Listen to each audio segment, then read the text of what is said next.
One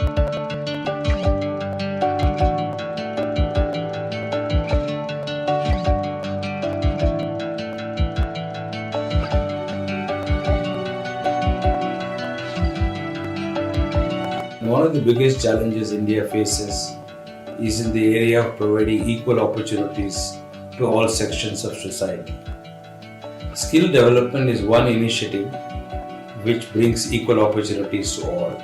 Pan-IIT Alumni Reach for India Foundation, headquartered at IIT Bombay, partners with state governments through non-profit, joint venture enterprises to create an institutionalized skill development architecture exclusively for the underserved across all districts of the state. The first such special purpose vehicle or SPV was created with agencies of welfare of the government of Jharkhand. The Pan-IIT model of skill development is predicated on assured placement, 100% skill loan financing, best-in-class training and residential infrastructure led by ex-army personnel. The foundation runs Gurukuls with 2 to 3 month training in construction, logistics, manufacturing and Kaushal colleges imparting 1 to 2 years of trade licenses, vocational education in trades like nursing, catering exclusively for the underserved. बहुत अच्छी training आपको मिल रही है। आप सौभाग्यशाली हैं कि आप देश के इस हुनरमंद काम को बढ़ाने वालों में सबसे अच्छी संस्थाएं हैं जो 3-4 उसमें से एक मैंने अनुभव किया। भारत सरकार का मंत्री बोल रहा है तो कहीं बहुत अच्छा काम है होगा।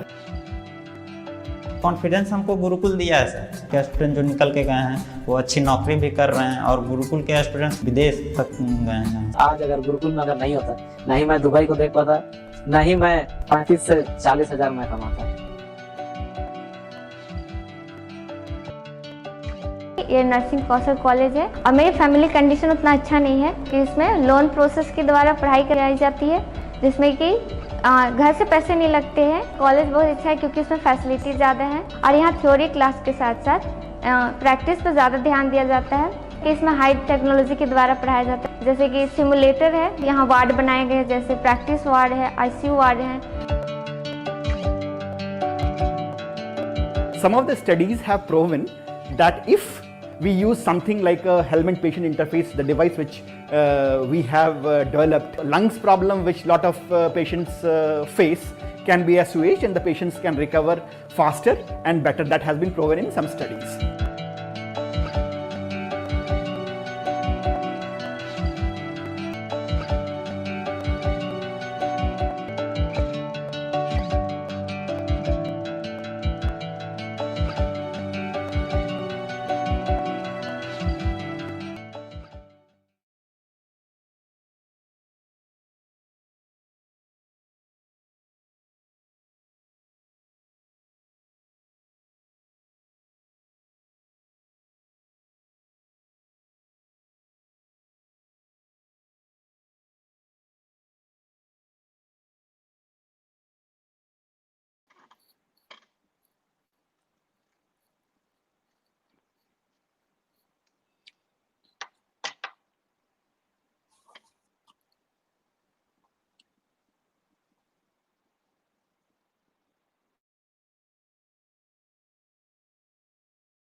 The moderator for the next session is Adil Zainul Bhai. He is the chairman of Quality Council of India and former chairman of McKinsey India. A distinguished alumnus of IIT Bombay, he is currently on the boards of Reliance Industries, L&T, Network 18 and Cipla.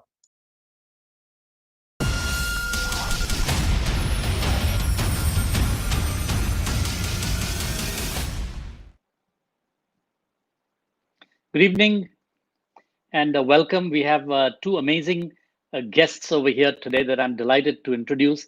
I think we'll have a very interesting discussion. One is, of course, needs no introduction, but is Suresh Prabhu. Suresh Prabhu has been in the government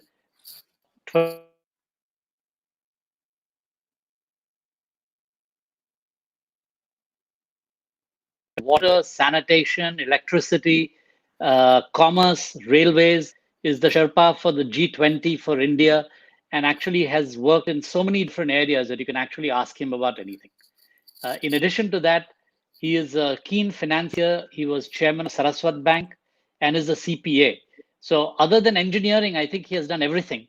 And so we are delighted to have him here because he has a great view from the government perspective, as well as from being out of government for a few years and the social perspective. We're also delighted to have Sunil Varjani, who is a IIT distinguished alumnus, as all of you know, and has started many tech companies. And I think he told me that he has now invested in 40 startups. So that's wonderful. I hope many of them become extraordinarily successful and make a difference. But I think he was chairman of iGate, is chairman of Mastech, spends his time between the US and India. And the most interesting thing that he's doing today is that he and his brother have started the Wish Foundation in India, which is putting an enormous amount of effort into the field of healthcare and in application of artificial intelligence in social areas, including healthcare. As I understand it, Wish Foundation is running all the Mohalla clinics that were set up in Delhi, and over 600 clinics in India are being run based on their system, their approach, their IT, and they've taken responsibility for it. So Sunil is not just a great tech entrepreneur, but he's also been able to put many of the ideas from his tech entrepreneurship into action and making a difference in India. We have, as I said, we're very pleased to have both of them. I'd like to start out with Suresh Prabhuji because he has to leave in a little time. But one of the very interesting things about Suresh is because he has a wide view of the economy and Samaj and the social area, he has a view of what are the opportunities and what is happening. So whenever you talk to Suresh, Suresh never discusses problems. Suresh always talks about what are the solutions, what are the opportunities, and what are the things that he's seeing. So Sureshji, in this time, when everyone is feels a little downtrodden or is locked into their houses all over the world, and the mood is not so good, what is it that you see that makes you so optimistic and confident? What do you see for companies? What do you see for society in India? And what do you see about the role of India globally, given that you've been you're a Sherpa for the G20, where you look at these things? So a very broad set of questions, but I thought it would be helpful to lay the context and let you get started on any one of those three things, and then we'll explore it further. So thank you very much, Adil, and of course I'm very honored by the fact that I am sharing a panel with such two distinguished, great personalities, and those who, of course, they don't owe it only to being an IIT student, but also because of that they are here and they have done such great thing.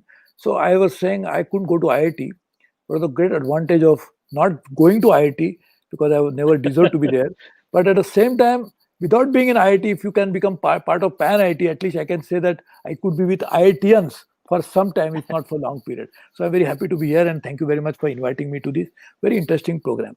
Now, coming to this very interesting question that you asked me, in life you must accept first thing, there is a certain thing which are reality.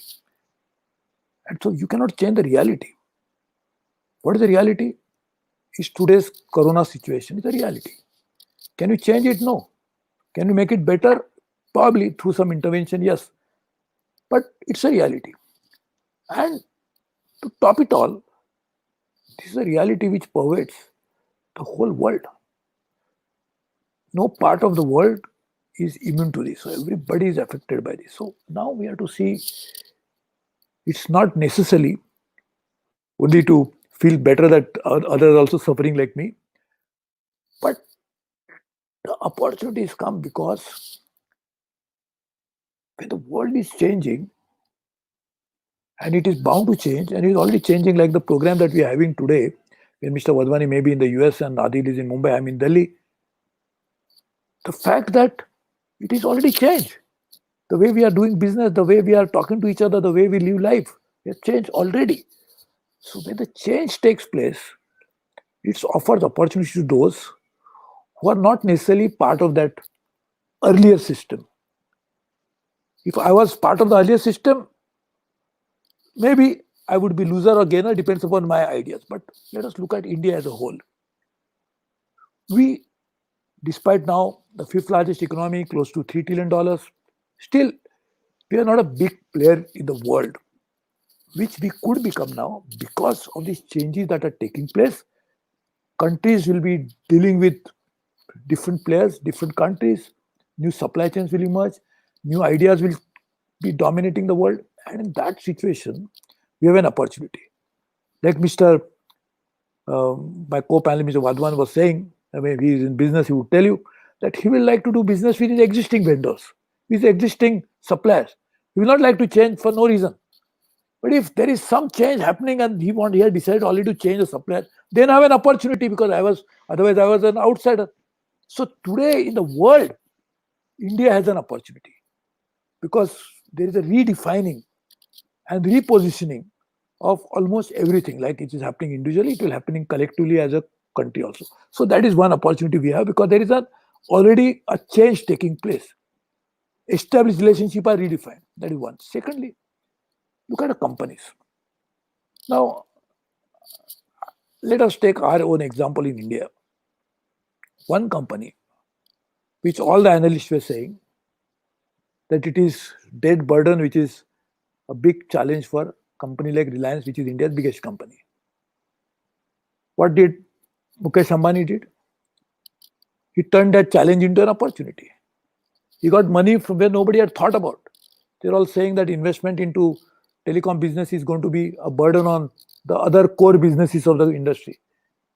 In fact, it has happened exactly the other way around. So it means that opportunities are possible in the most difficult times as well. Some of those countries who never invested in India before, like Facebook or even Google to that extent, are now coming and investing in India. When everybody is at home, nobody has opened offices, financial services business is closed, and at that time he could get more than $20 billion of money. That shows that opportunities are even there today.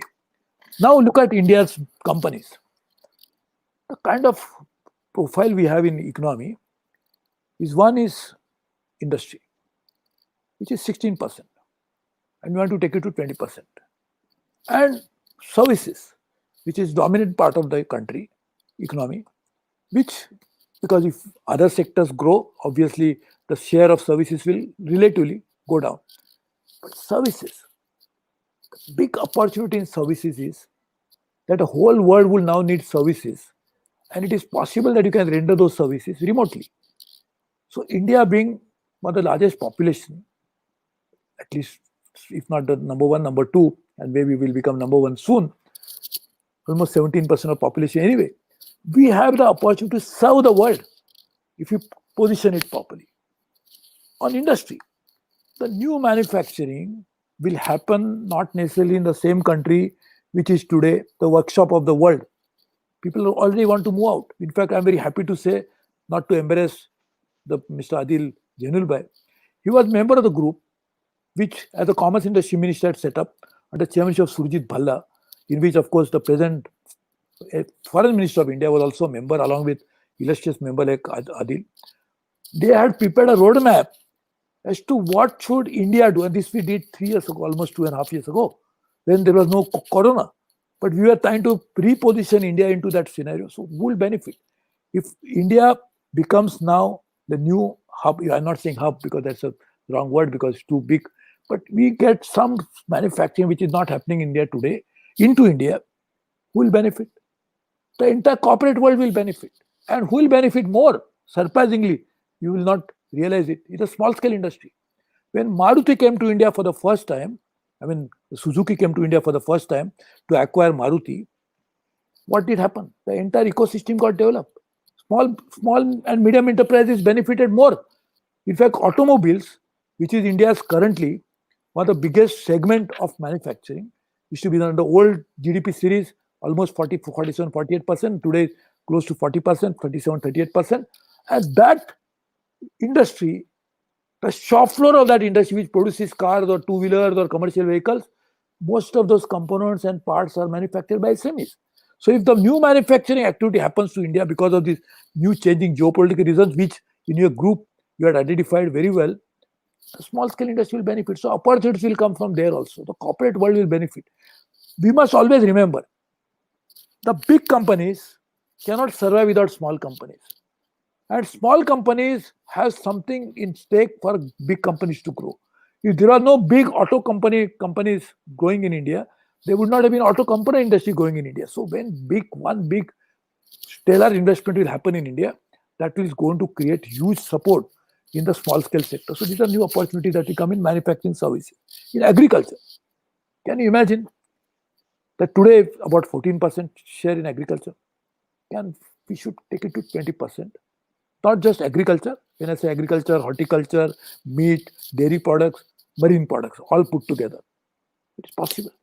We can increase the share into manufacturing to about in agriculture export to about $100 billion. That's an opportunity. Now, who will benefit? Now, as we discussed in the first segment, we discussed industry, SMEs and corporate will benefit. In other segment, we discussed services. Even people will benefit. Service is a very people-centric activity. You have to render service, means people have to render it. So employment will also generate. In agriculture, common farmers will benefit. Those who will part of a supply chain to take the product from farm to export market or from farm to other markets in India, the whole supply chain will benefit. So opportunities in India are definitely there. We should not be overawed by the challenges, because it always happens. If you see the challenges all the time, you cannot see the opportunities. So I think we should look at it as a great beginning, a new opening, and we should try to grab it. I can tell you something. When the depression came in the US, it could have become a human depression also, because your mind gets depressed. It's an economic depression. But if you just talk about economic depression all the time, it will become mental depression, psychological depression. If you are depressed, how can you think positively? So I am very sure, even in today's difficult situation, let us accept the fact it's a difficult situation. And let us accept the fact that it's a reality. So we cannot change the reality, but we can react to reality. And this reality is definitely daunting, challenging, and it has created a lot of issues for common people in India, for business in India, everybody. That's a fact. I'm not trying to even say that this is not reality. That is also reality. But point is, if I keep talking about that all the time, am I going to solve the problem? What I should do is like the depression in the US. Firstly, I should not get depressed, because if psychologically depressed, I cannot think about anything at all. And therefore, I think I should try to not depress, but repress, and try to work on my positive energies and try to do it. And I can clearly tell you, look at agriculture, the last point I was trying to mention.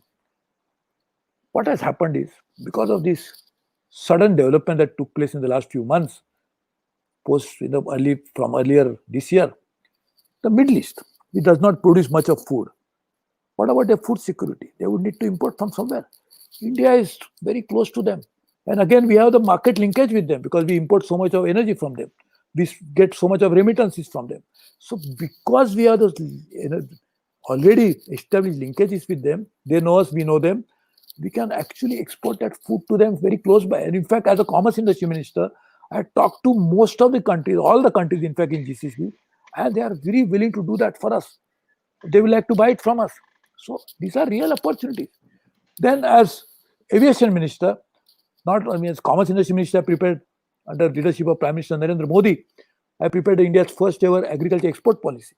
Same way as the aviation minister, we have prepared air cargo policy so that we can airlift it and can sell it there. So I'm saying these are real opportunities.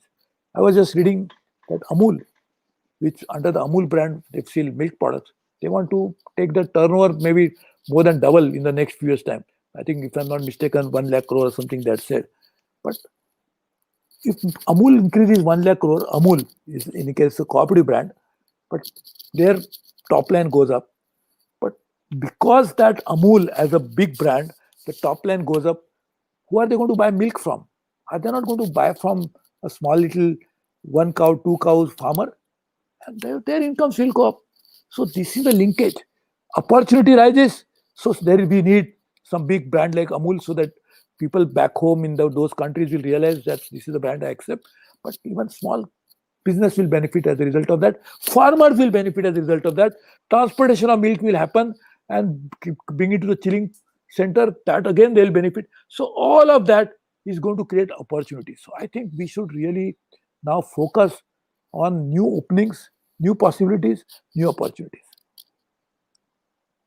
I think, Sureshji, one comment, because this is an IIT group that is listening to this, or IIT alumni. I think we would also be very interested in your views on how technologies, and especially because IITians have gone out and developed many new technologies, not just in IT, but in others, and how that technology capability you see playing out in terms of India's growth going forward. You know, I personally feel that everything in future will have a key element of technology. So all economic activities, technology will be embedded into it. So technology will drive the entire future economic growth of the country. In fact, I'm on the World Economic Forum has set up a group to deal with the post-COVID situation, and in that group, this is all the ministers, and so I'm also part of that. I don't know why, but in that again, everybody agrees that technology is the future key to growth. So technology per se will bring growth. Technology bring efficiency into operations, because right now the focus will be also, we will have to be afloat. To remain afloat, we'll have to do technology to reduce cost, to become more efficient, optimize your resources. So technology will be needed in that area. In India, Indian context, and particularly my friends from IIT, Pan-IIT family, I would like to urge you, normally when you say technology, you look at a very high-ended technology, which are really needed, no doubt about it. We obviously need technology companies like Google and Amazon and Alphabet, and all of them will be needed, no doubt about them. But I'm saying, so they are A. All the major 3 A's they call it, and even you can include other A's also, Alibaba and others. So A is there. But between A to Z, there are other 25 alphabets. So I think there is an opportunity there also.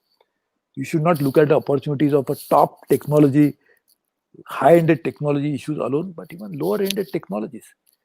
When I just mentioning about milk, the fruits and vegetables in India, we lose something like 30%. Because so many reasons. The mortality, we talk about infant mortality rate. This is a vegetable fruits mortality rate, which is higher than probably infant mortality rate. So I think, why not we use technologies at that end? The Prime Minister of India has launched a very major program for providing potable drinking water to all the households in another 4 years' time. Can you bring some technology to make this water accessibility in a manner that will reduce cost? Can we have some parameters for improving quality? Energy, very important issue. Like, we need some distributed energy now. We cannot just rely on a centralized energy system that we already have. So renewable energy will offer that opportunity for distributed energy. You can have a microgrids. That's another technology. A big technology issue which is related to all of this put together is energy storage. Can we think about very breakthrough ideas for energy storage? And that again will transform the world completely. Forget India. But the advantage of Pan-IIT is that you have a live laboratory to use your ideas into India. And when it succeeds in India, you can succeed anywhere. Like we always seen that you successful Indians who if they can succeed outside India, and they succeed in India first, then they can succeed in India even more. So technology application and its testing on a real life basis can happen in India in a much bigger way. So I personally agree with Adil, with you fully, that technology is a key.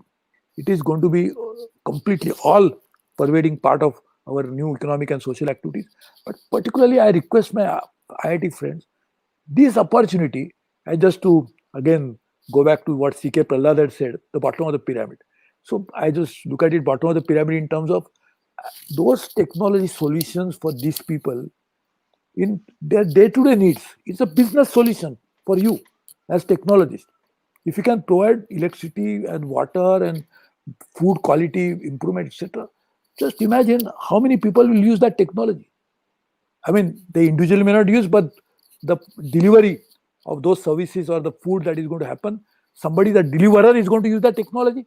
So you imagine the number of people who will use it. So therefore, the application that you will develop will have the capability of being massively used, and therefore once it happens, then you can use it somewhere else as well. So I think technology is, I fully agree, is a key, including, I would say, use of technology for project management. Now India is going to use massive amount of money for infrastructure. Now one of the problem we always faced in India is cost overrun, time overruns. In fact, one leads to another. And particularly when we don't have enough resources to put into infrastructure, can you not have good project monitoring tool, project implementation ideas? That's another technology issue. If you can work on some of these things, bringing, for example, geospatial technologies for project monitoring, I think that can really help significantly. Now we are using, of course, drones also to maybe part of our monitoring. In fact, as aviation minister, I also come out with a drone policy.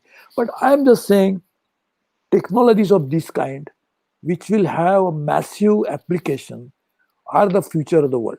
So I think you can think about that, can actually benefit immensely to us as well as to you. Sureshji, a couple of questions from the audience. They are saying that I'm monopolizing too much of your time. So can we take a question from the audience? I think Ashank Desai has a question for you. Sureshji, good evening. Hello, good evening. How are you? Fine. तुम्हाला भेटून बरेच दिवस झाले. You will be happy to know that this program is conducted by PARFI, Pan-IIT Reach for India, where you had come in Haryana, if you remember, to inaugurate our skill-based institution that we started in Haryana many years ago. In Haryana. So I'll thank you Nindana, all of you. in Nindana village. You remember, right? Nindana village in Haryana. Can you hear me? Yeah. But just little loudly, I cannot. Sorry, what did you say? A little louder, he can't hear you. Yeah, okay. So my question is simple. You have been innovator, you have been ideas person, and most importantly, a commerce minister. Now, everyone is going to come to India for various reasons, as we know. China issue, the other issues that India and America are coming closer, etc., etc. However, we should be worried about Vietnam and Thailand are going to take that business away from us. We have to look at China, unfortunately, to see what they have done well. They have done what is called as SEZ, we call SEZ perfected. In Shenzhen, was 30,000 people village in 1980. Today it's a 12 million hub with billions of dollars of investment and GDP. Can we not recreate in India that kind of model where we completely block all other issues of labor, land, etc., which prevent people from getting in the country, create a kind of a separate country, if I may call it, and then allow only foreign investment, export-oriented industry, and money will flow inside. I'm sure as a commerce minister, you might have looked at it. I want to know what are the issues that you face to make that happen. Even Mr. Pangaria says that. In Pangaria was talking, former economic advisor, that he feels that even this is the best model today for us to move ahead. So take SEZ at another level. So my question to you, and I know you are the best person to ask that question. See, firstly, the whole idea behind the special economic zone, which actually evolved during the time Mr. Atal Bihari Vajpayee was the Prime Minister, and there was a group of ministers which was set up. I was to be part of that. So the idea was, can we create, you are asking about special economic zone, right? Yeah, how do we perfect it to a size of China? No, I know, because part of the economic here. So now, So the idea was, can we create islands like special economic zones? So then eventually those islands can be then become part of a mainland also, so that whole country can do it. In fact, this is how in Shenzhen, in China, they started a first special economic zone, and around the coast they started many more subsequently. Now, recently, as a commerce industry minister, actually I had set up a group to look at all the special economic zone under chairmanship of Baba Kalyani, an eminent industrialist, and there were a lot of other members. And I think that report is already submitted, because the whole idea was what you are saying: can we not bring everything together and allow a proper entrepreneurship only to flourish there, and all the so-called hurdles that normal entrepreneur faces outside are at least in that area they will not have to face, so they will be working on that. So the whole idea was that, and that report is already submitted. I think we can act on that and we can take it forward. I will add one more dimension to this.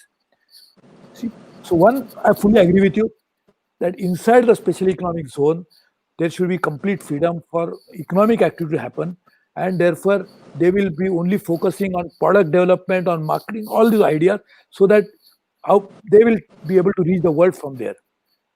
Now, and therefore they will at par with the rest of the world so that they can compete. But there are two, I mean, giving my own ideas to this. I personally feel that we should also have a special economic zone for a country specific. For example, if Japan and the Japanese government has given some incentive to the industry to relocate, can we not have one only for Japanese special economic zone, for Japanese companies alone? So that everything inside the special economic zone will look like Japanese, including sushi bar and karaoke music, as well as the Japanese side. So they will be really feeling comfortable about it. Same for Koreans. We cannot have Korean food, everything else. Of course, I like to go into that because I love Korean food in a different thing. But point I'm saying is, if you do like this, so one, geographically specific, so Kapur is happy. In fact, I even given this idea to Russian. But second part would be that some of the special economic zone either can be country specific or can be product specific. We can make special economic zone only for a particular product, like for example, chemicals. See, chemical, the problem is effluent treatment. What happens? How do you deal with that? So the rest of the country will not be affected. We can have very high-ended effluent treatment facilities inside the special economic zone, so they can be taken care of, and those such common facilities can be shared by all those units that will come up there. Say leather, another important but also polluting. Can you not have only a special economic for leather? So it can be one for countries, other can be for product specific. But your point is well taken, and I think we have to work on it. Thank you. Thanks for that.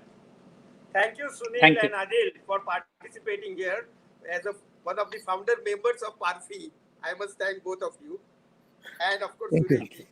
Thank you very much. Thank you. Thank you. I Very think welcome. Sureshji has been very kind, and I think you had to go, but I wonder if you can take one last question.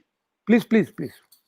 And I wanted to just raise, which was a very interesting that a few very interesting examples have come out during COVID times. You talked about Reliance, but the other one was what has happened on PPEs in India, right? This is something that actually China did a lot of, and in the space of 60 to 90 days, India has gone from being a huge importer of PPEs to, I think we are now producing 1 million kits a day.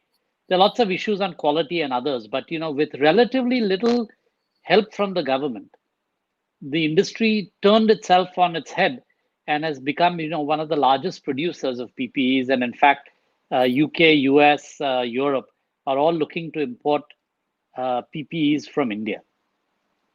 What is the lesson from that? Because most of the time industry is always saying, what is it that government can do? But in this case, other than the government sort of encouraging people, they haven't really done anything in terms of in terms of money or anything else. And yet the industry has grown from nowhere to become, we literally have an oversupply in India. So any thoughts and comments on, what does this say about the capability of Indian industry? See, there is what industry did was supply. When there was a clear market signal which emanated for a demand. Now, can we therefore, one, not to create artificial demand, but a real demand, because this was really in need of the hour, and therefore it was produced instantaneously. I think if you really look at it, this speaks, of course, about a great ability of the industry to respond to so quickly to such a emerging issue, and that clearly shows. But also important issue is about a demand which came in, and therefore the demand could be catered. I think there is another such big opportunity like that, I would say, for India particularly, but also for anybody. And again, going back to your earlier point about technology. See, today we are facing a pandemic which has brought entire economic activity to virtually standstill globally. And that is one pandemic. Just imagine the big challenge, and whether, in my opinion, there is some relationship in pandemic, also environmental issue because of loss of habitat, animals, man, possibility of transmitting a sort of pathogen from animal to man has already happened. But it will happen more as a result of climate change. So climate change response, both for adaptation as well as mitigation, is a clear market signal. There's a demand for that. So just imagine we put certain regulatory framework in India, which will benefit India because we'll reduce the emissions, we'll have a better ability to look at adaptation, which can create huge demand for the industry. Because the market signal, the demand will be created through this process because of regulation coming in. So I think this will also ensure that we avoid the future pitfalls of facing climate change, which is a reality. Whether we accept it or not, the greenhouse gas emission already gone into the atmosphere are going to be the cause of climate change for years to come. So this is another very good market signal we can send through proper regulation, which in turn can result into, so mitigation would mean more renewable energy. Adaptation would mean dealing with agriculture, dealing with natural calamities, etc., and coming out with solutions like that. Yeah. So I think this is something very absolutely there to be tapped and to be benefited from. Okay, great. Thank you, Sureshji. I know you had to run. You said you had to run at 8. You've been very kind and stayed with us for a little while. Thank you so much, and thanks for giving ideas to the IIT alumni group here. Thanks. Thank you and very we will much. continue. Suresh and I will, Sunil and I will continue this in a minute. Thank you, sir. Sunil, sorry, I meant to have this a little more interactive between all of us, but as you saw, once the minister gets started, it is very difficult to intervene. It's fascinating listening to someone with the background and experience of Suresh. So I enjoyed that. So I thought I wanted to start out with, go ahead, please. What I was saying was I so much agree with what Suresh just said. Number one, that the pandemic is this global, it's kind of the biggest global healthcare crisis that we have faced since World War II. And to look at the impact that it's happening, that it's having in, virtually every country in the world, I mean, it's devastating.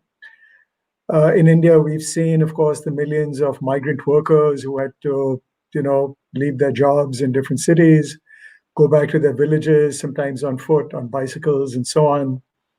In developed countries like the US, we've seen images on TV of hospitals, of intensive care units getting overrun in places like New York City.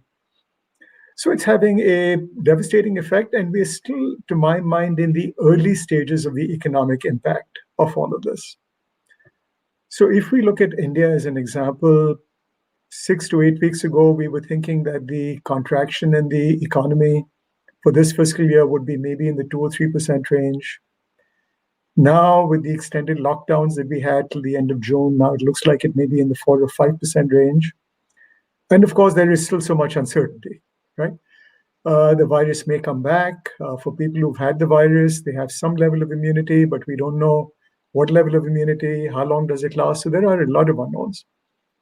And if India and other countries around the world have to go back into partial lockdowns, that is going to impact economic activity even more. And the challenge is, so even if we have a contraction of, let's say, 5% or 8% of GDP, that's a huge amount. Some people might be inclined to say, well, it doesn't sound so bad because, 95% of the economy is still running, etc. But the problem is that an economy, a large economy working at a 90 or 95% level, is an economy that's limping. It's not an economy that's running. You have some people going back to work, You have some people who aren't able to go back. You have much higher levels of unemployment. You have much higher levels of business failures, which causes people to go out to work. You have stress on the financial sector. You have entire sectors like airlines, hospitality, and so on, which will continue to struggle for 3 or 4 years. So even a 5 or 6% slowdown in an economy, which to many people, as I said, may not sound big, are in fact very big. The problem, and to exacerbate the problem, in every country, the negative effects of the slowdown impact most of all people at the lower end of the socioeconomic ladder. So in India, the jobs that are being lost are disproportionately ones that affect people at the lowest end of the ladder. They disproportionately affect women more than men who are losing their jobs. And the same is true in countries around the world. In the US, people who've lost their jobs are primarily at the lower end of the economic scale, not at the higher end of the economic scale. Suresh talked about MSMEs. MSME is the largest employer in India after the agriculture sector.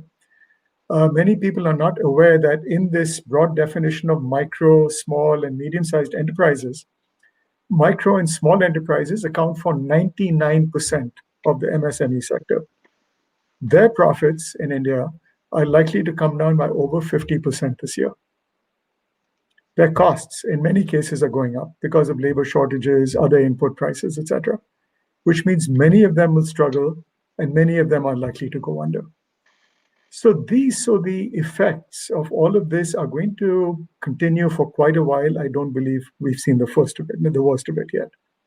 Having said all of that, I think the main point that Suresh made, I completely 100% agree with, which is that times like this also provide a tremendous opportunity.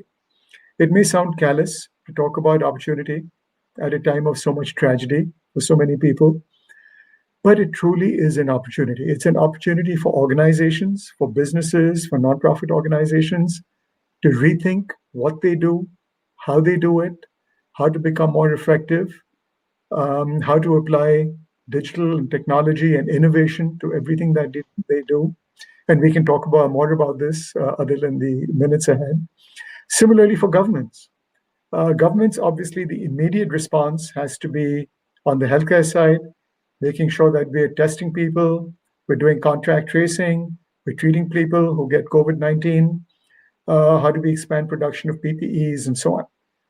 Beyond that, though, how do we take care of the social and economic challenges that we're now being faced with? How do we help this micro and small enterprises? How do we help people who've lost jobs? So as we do all of that, and the Indian government, I have to say, as I look at governments around the world, I think the government of India has been more forward-looking, has been more proactive than many other governments around the world. And I give them a lot of credit. The total stimulus packages that have come out in India are around 10% of GDP, close to $300 billion. It's a very big number. And I commend the government of India not only for moving quickly, but also for being forward-looking. So for thinking about what sectors need to be invested in. How do we invest in innovation at a time like this? How do we invest in digitization at a time like this? How do we invest in entrepreneurship at a time like this? How do we invest in the sectors of the future? How do we invest in infrastructure? So the Indian government recently, as you know, Adil, came out with this national infrastructure plan, which contemplates investing over $1 trillion over the next 5 years in Indian infrastructure. And now the government is looking to see how do we accelerate that? And how do we fast forward aspects of that plan, which can employ a lot of people? So I think this truly is, as Suresh said, in spite of all of the challenges that we're all facing, whether as individuals, as companies, as nonprofits, as governments, but this is a great time to reimagine what we can do, to rethink what we can do, and to think through not only for the traditional sectors of industry, but how we can transform sectors that truly are the building blocks of development and growth, which are healthcare and education. How do we use technology to improve healthcare and education in the years ahead? How do we use digitization, entrepreneurship, etc.? So I think, I think we can look at either side. We can look at the challenges that we are facing and just stay focused on that, or we can look ahead 3, 5, 10 years ahead and see how do we use what's happening now, this calamity, because it is a calamity globally, but how do we use this to transform life for the better for all of us in the years ahead, but especially for people at the lower end of the socioeconomic ladder. Hi, sorry, can you hear me? Yes. I'm having some yes. trouble with the sound. I Yeah. wonder if you could talk a little bit about, I know you're doing a lot of work to help people who are affected by COVID, but also the lower sections of society with what you're doing in the clinics, and how you've been able to apply technology to, in fact, improve what the clinics are doing. And let me just give you a little bit of background on it, which is many of the changes that could be done in India, could we use what's happening today to accelerate it? So for example, how do we accelerate digital government so that it's available to everybody? How do we accelerate digital education so that it's available to everybody? How do we speed up digital health so that it is available to everyone? Can you comment on some of those and what kinds of things you're doing and what are the opportunities overall in terms of trying to make this happen? Absolutely, Adil. So just for background, I've been working with NGOs in India over the last 20 years, and particularly in the field of healthcare. To me, the two building blocks of development are healthcare and education. When someone is healthy and they've gotten the right education and the right training, then they can earn a livelihood for themselves, and then they can provide for their family. I decided to focus on the field of healthcare in my social and civic work, only because healthcare is such a challenging ecosystem in any country in the world. It's complex. There are a lot of moving parts: primary healthcare, secondary, tertiary. There's issues of inefficiency, ineffectiveness, and so on. And to me, as I looked at how do we improve healthcare in India, being a technologist, being from one of the IITs, it was natural for me to think of how can innovation and technology be used to advance healthcare in India. So after many years of working with other nonprofits and really understanding what the healthcare situation in India is like, about 6 years back, I decided to start my own program in India called the WISH Foundation to see how we can transform primary healthcare in India using innovation and technology. Why the focus on primary healthcare? Because that is the foundation of healthcare in any country. An effective primary healthcare system should be able to deal with 80 to 85% of all of the healthcare problems in any country. The challenge in India is that in many of our large lower income states in India, we just haven't had the resources, and in some cases, we haven't had the effective governance to build really an effective primary healthcare system. So when you look at the large lower income states in India, states like Rajasthan, Madhya Pradesh, UP, Bihar, Odisha, Assam, and so on, in many cases, and especially once you get outside the major metro areas, if you're living in a village or if you're in an urban slum, someone in your family gets sick, very often you don't have access to good quality primary care, you don't have access to specialists, and so on. So I started WISH Foundation 6 years ago, trying to address some of these shortages, shortages of healthcare personnel, physicians in these low-income areas, shortages of pharmacies and pharmacists, inadequate medical supplies, and so on.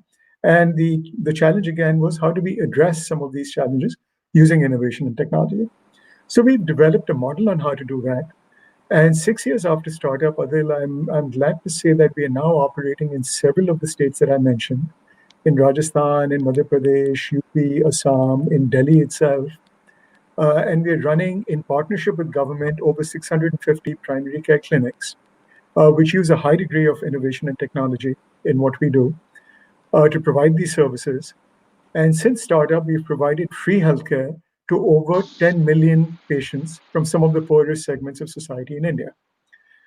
What kinds of innovation and technology do we bring in? We bring in innovation into, first of all, how we train healthcare workers. We bring innovation into how we take patients into our clinics. We set up electronic medical records, etc. We bring innovation into our diagnostics. So we've developed a set of smart diagnostic devices so that when a patient comes in, not only do you get all your basic vital signs checked, but all that data on your vital signs can be transmitted instantaneously to a physician who might be sitting 100 miles away. Why is that important? Because then for the actual consultation with the doctor, as I've said, when you get to these very low income communities, it is difficult very often. There's a shortage of physicians over there. There's a shortage of healthcare workers. So we bring in access to physicians through using teleconsultation. But for teleconsultation to be effective, the physician has to have immediate access to your vital signs, which is why the smart diagnostic devices are helpful. Then the physician talks to our patients over a video screen. It's a low bandwidth video screen. All of this happens within a total time of 4 or 5 minutes. And then in most cases, the patient has to prescribe a medicine to the patient. Now, in these low-income areas, especially in rural areas, there are also shortages of pharmacies and pharmacists. So working with local innovators in India, we've developed medicine vending machines, which look like Coke or Pepsi vending machines, but instead of soft drinks, they've got 85 or 90 of the most commonly used medicines, in that vending machine. And the physician who might be sitting 100 miles away, once he or she has diagnosed the patient, sitting 100 miles away can hit a button on their keyboard, and where the patient is in a rural village 100 miles away, in that vending machine, which is next to the patient, the right medicine pops out, and the physician gives the patient the right instructions on how to use that medicine. Well, I think, Sunil, that's if I can just comment for a second. I think it's fabulous, and I wanted to put a challenge. You've done so much in this. I wanted to put a challenge not just to you, but to the entire group that is listening. There are 3 or 4 very interesting technology developments that have happened already. You're talking about telemedicine, for example. You're talking about the clinics. You're talking about how to dispense medicine, right? But you think about today, is there an opportunity to get to the best in the world and leapfrog so that, in fact, we can provide healthcare for all, which is a goal of the country, right? Can we provide education for all? Can we provide universal logistics for all, right? Today, trucks are stopping all over the place, and we still take 3 days to cover a distance that should take 1 day, which is better than 15 days, right? And so I think the challenge to everybody here that I would put is, while in the past there may have been bottlenecks, today, actually, I see that the government is very, very open to using technology to solve a whole set of problems, including what you talked about, which was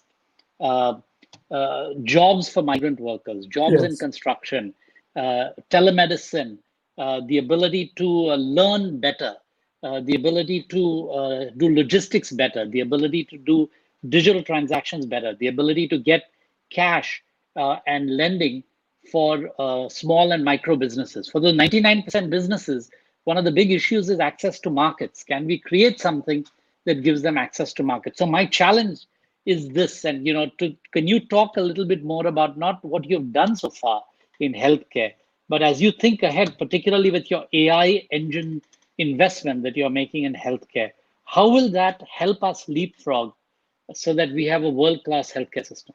Absolutely. So I'll give you a great example of it. And first of all, I think you're absolutely right. When we think about areas like healthcare, education, training, livelihoods, etc., these are areas where technology can be transformative. Pan-IIT graduates, current and future, can make a big difference in this area, and they already are making a difference. But I'll give you an example in healthcare of the kind of impact not only we can have nationally, but I think the kind of impact we can have globally and in other developing countries by setting the example here.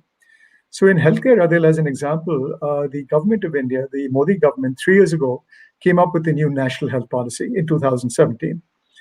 It was the first new national health policy we'd had in almost 20 years. And there were 2 strategic pillars to this national health policy.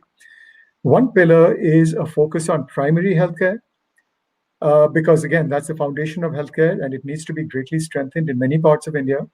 And the second pillar of that national health policy is an insurance program. Because healthcare costs can be so devastating for so many families, especially at the lower end of the socioeconomic ladder. So the second pillar of this healthcare policy was we will provide insurance to 700 to 500 million people in India, 100 million families, so that if you have to go to a hospital, you're covered. And this, of course, is the Ayushman Bharat program that was launched 18 months ago, almost 2 years ago. On the primary healthcare side, the key strategy of the government is to set up 1.5 lakh health and wellness centers around the country that will provide primary healthcare to over 700 million people in India. These are people, again, at the lower end of the economic ladder. This will be the largest healthcare system in the world. Now, it's a very aggressive program. It's a very ambitious program, but it doesn't deal completely with some of the systemic challenges that we have in our healthcare system, which is, again, shortages of doctors and healthcare personnel in low-income communities, pharmacies, pharmacists, medical supplies, and so on. So through my Wish Foundation, just as one example, we've developed a concept of a digital health and wellness center where we use digital technologies in the kind of like the examples I mentioned to you a couple of minutes ago, where we use digital technologies to overcome these systemic issues of shortages of medical personnel, medical supplies, and so on. If now that model, that digital health and wellness center model, has been looked at by the health ministry, they're very interested. It's been looked at by different state governments. In fact, foreign governments like the governments of Afghanistan, of South Africa, and others have expressed interest in this model. So models like this can become national platforms, these digital health and wellness centers, as a way we can roll out very aggressively over the next 2, 3, 4 years to ensure that people in India have access to good quality primary care. There are similar models in education. There are similar models in training. There are models in energy, as Suresh was saying. There are a range of things that we can do. I'll give you another example. 2 years ago, can I just interrupt? Yeah, I think a sure, couple of people are desperately trying to ask you a question, Okay, and certainly. they're telling me to shut up. So, Raj, I think you had a question. Raj, can I invite you to ask your question? Sure. I'm extremely impressed by the kind of work you're doing in healthcare and your thoughts about what more can be done. I want to shift you from there to another sector which employs the highest number of people in the world and is also the largest sector in the world in terms of revenue, which has been the worst rate sector right now, which is the travel and tourism sector. What do you think, as an IT person and a technology person, can be done to revive that sector, both in the demand side as well as the supply side? How do you make the latent demand go up, and how that can be serviced with proper health safety factors and so on and so forth? What can be done? Raj, your voice broke up a little bit. Which sector are you referring to? I'm saying the travel and tourism sector. Travel and tourism. Yeah. Okay. Which is in very, very bad shape right now, and it's unlikely to revive for the next 12 months. What can be done using IT or technology or digital, all this kind of digital technology? See, I think here's the challenge, Raj. Different sectors, as you mentioned, are getting affected differently. Obviously, travel and hospitality is getting affected the worst, and this is globally, not just in India. And some of these sectors will take time to revive, 3 to 5 years to revive. Other sectors will come back earlier, etc. I think the key is the following, that technology can have a transformative effect in all of these sectors. In terms of demand, in terms of reaching out to customers, whether it's through social media, in terms of reaching out to other businesses, in terms of managing our costs better in all the organizations that we run, in terms of ensuring our supply chains, the viability and resilience of our supply chains. It can be applied in all of these areas. And the good news is the Indian government, under the leadership of our Prime Minister, is very, cognizant of the potential impact that technology can have. And as an example, when my brother and I started this Artificial Intelligence Institute in Mumbai, which is a nonprofit, and the idea is, how do we apply AI to improve the quality of lives for the bottom, 30 or 40% of people in India, and in fact, in all developing countries.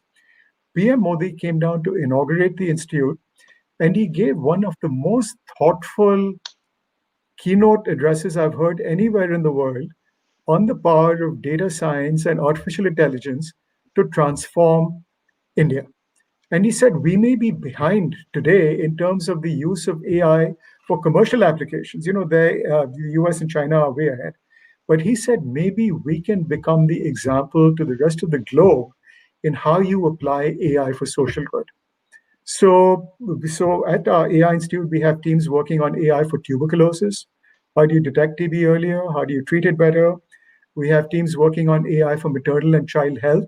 How do you detect high-risk pregnancies earlier? How do you deal with them? How do you deal with the issue of low birth weight babies? We're applying it in agriculture. How do you help farmers improve their crop yields by reducing the crops that they lose to pests, I etc. think Sunil Raj is suggesting that you take a portion of that and apply it to travel and Yes, tourism. I hear you. I hear you. My point That's is what I heard. yeah, my point as we wrap up, because I think we're close to wrapping up, is that technology, AI, but technology in a broad sense, can be applied to all of these sectors, from manufacturing to healthcare to education, etc. And now I think when we are slightly on pause because of the pandemic, is the time to reimagine the future. It's the time to reaccelerate what we do, to be bold, to be imaginative, because now people are open to that. When you look back, Raj, just can I? Sorry, yes, go ahead, Sunil. You finish. I was saying when you look back at similar times in history, whether it was World War One, whether it was World War Two, whether it was the tech meltdown, whether it was the global financial recession of 08, 09, that is when really bold ideas came up. And now more than ever before, all of us, and especially to all my IIT brothers and sisters, I say this is the time for us to be bold, imaginative, and for us to make a difference. So, Raj, I wanted to answer specifically on travel and tourism. So let's start with the good news. The good news was that India was actually not very good in travel and tourism, especially for international tourists. If you look at travel and tourism as a percentage of our GDP, it was relatively small. Imagine you're the Maldives, where some 40% of your GDP or 60% of your GDP is tied to travel and tourism. Thailand is something like 18%. Croatia is very high, etc. For them, this is a huge hit because it was so fundamental to it. We had actually not done as good a job at travel and tourism, and as a result, it was not a very high portion of our GDP. So in a sense, it's a great opening, right? Everybody has to restart thinking of what is the future of travel and tourism. And we don't have to take the huge knock because we were actually not that dependent on it. So we can think completely new ways of how to do this. So I think, and especially in terms of domestic tourism, I think actually the opportunities are really quite large in terms of using IT as to how people are going to find what are the safe places to go to today. It's not that easy for people to figure out in this environment, how do I go to safe places?